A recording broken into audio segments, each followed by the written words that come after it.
Well, we're at IBC 2017 and I'm with Kirk Edwardson, who's Head of Marketing at Espial. Hello, Kirk. Hey, John, good to see you. Now, last year you announced your Elevate software as a service platform.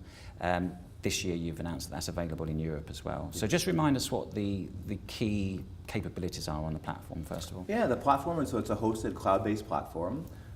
It allows you to have like an operations center there to support the whole operations. We've got a managed portal that's multi-tenant that allows operators to be able to control their service, pull down the customer service tools, and be able to monitor and analyze what's going on with the service, as well as providing all the hosted capabilities to deliver your service all the way down to set-tops, iOS tablets, and Android tablets, and so on.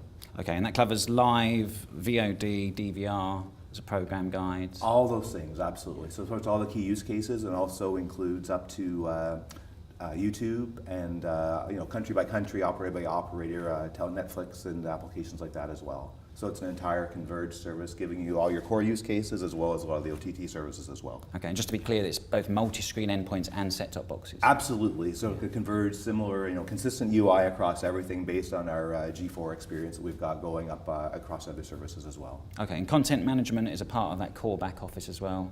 Content management, to the degree that we are bringing in all the metadata and supporting that all the way through the use cases, absolutely. So. Okay, and I know at IBC you've been talking about the ability to promote content. Yes.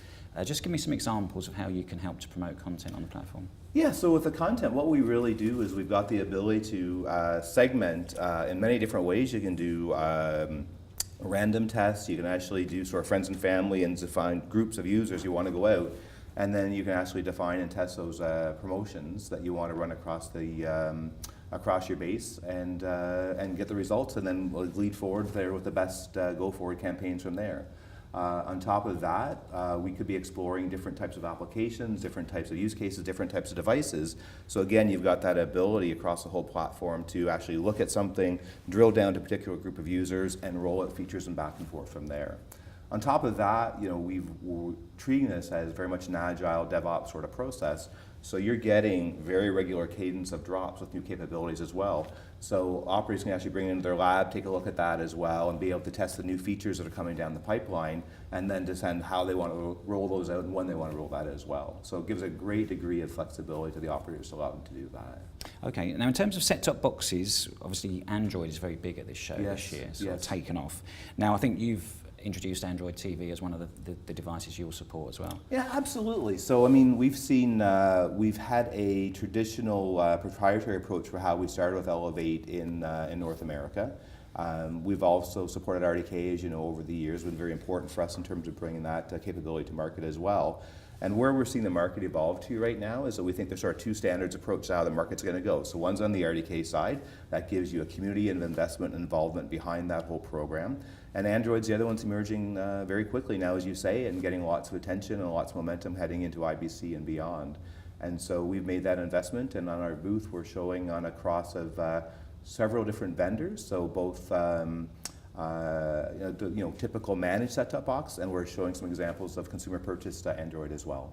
So we're rolling that out and supporting that across the whole our base as well. So any operator can have the choice to go with Android TV too. Okay, and you're also demonstrating Roku boxes on your stand. Tell us about that. Yeah, so again, we have to, as part of delivering to 40 operators or more as part of the overall service, we have to be able to deliver and drive towards where they want to get to. And so in responding to that, we've got the managed set-top boxes, we're introducing Android as well, and then Roku's another one that people are asking for. And so again, it really depends how they're trying to drive their business. In some case, they're actually looking and saying they want to have that traditional managed experience, and that's going to drive a sort of predictable revenue path in terms of the normal ARPU. And some are looking at Roku and other applications saying, hey, that's actually going to help me drive my high-speed internet service as well. And they're giving that consumer choice. Consumers want to have that choice of which device and how they want to enjoy that experience. So we just respond to that, and we're making it available on a very quick cadence. Okay, and you can also interface with Alexa. Yes. So what's the use of Alexa in this market? Yeah, so Alexa is really very interesting. I mean, it's actually emerged for us very quickly as well. It's been driven again by our operators pushing us towards getting there very quickly. We've introduced it just this month, and the way that it's being delivered and we're using it, We're supporting almost the entire use case across the platform. So you can go and tune to a channel. You can find a particular type of content. You know, if you know a certain sports team's playing right now, say find the game. We're delivering free recordings, so if you want to find a recording that you've done and watch it, if you want to search for a movie. So almost the entire experience is actually being delivered there. And I think what's really interesting, I think for us and the discovery has been that if you look about trying to navigate, some of that navigation and content discovery in the remote control world, it's actually a much slower experience than what you get with Alexa. So you can actually say, find me a movie with Matt Damon, or find me a George Clooney movie, whatever it may be, or tune to this channel. It actually tends to be a pretty quick experience. So you actually really see that. We think that's really going to take off very quickly. And we expect within our base of customers on the Elevate platform that we will see some campaigns on that starting very shortly, being launched out to the consumers. Okay, and does Elevate have a pre-integrated set-top box selection? We do. So we've started off in North America. We've worked closely with Eris, where we acquired Elevate from about a year or so ago. And we've done some work to do some early pre-integration for the European market as well. So absolutely, we think that's a big part of what we want to do, is have things pre-integrated, as well as being able to deliver the bring your own devices as well. Okay, and just run through the elevator pitch in terms of benefits. So, yeah, just very quickly, what are the key benefits of absolutely. Elevate? I mean, I think at the end of the day, it comes very simply for me down to two things. It's about web scale. When I say web scale, for me, that's really about saying you're able, as an operator right now that's typically operating on your own, working with a couple of suppliers to deliver a video service, you're now tapping into community that's actually delivering and innovating across a much wider base than you would probably, you'd usually do yourself. And you can actually gain that innovation wave at a scale that you're not going to get to yourself, by yourself, and through that community. And I like to think of web speed being the other part of that, right? So the web scale gives you the leverage of the community. The web speed says, because of that, we're actually able to deliver features at a cadence much more than you do by yourself.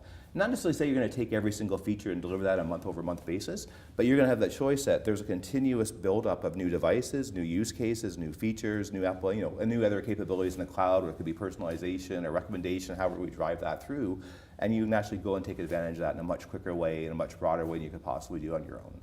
Okay. And cost efficiencies, just finally? I mean, is that I know think so. agility is the key, but is cost efficiency a big benefit? I think cost efficiency is part of it, because what we see with some of our existing customers have been server-based is just been the challenge to maintain a pace of innovation they want to get to as well.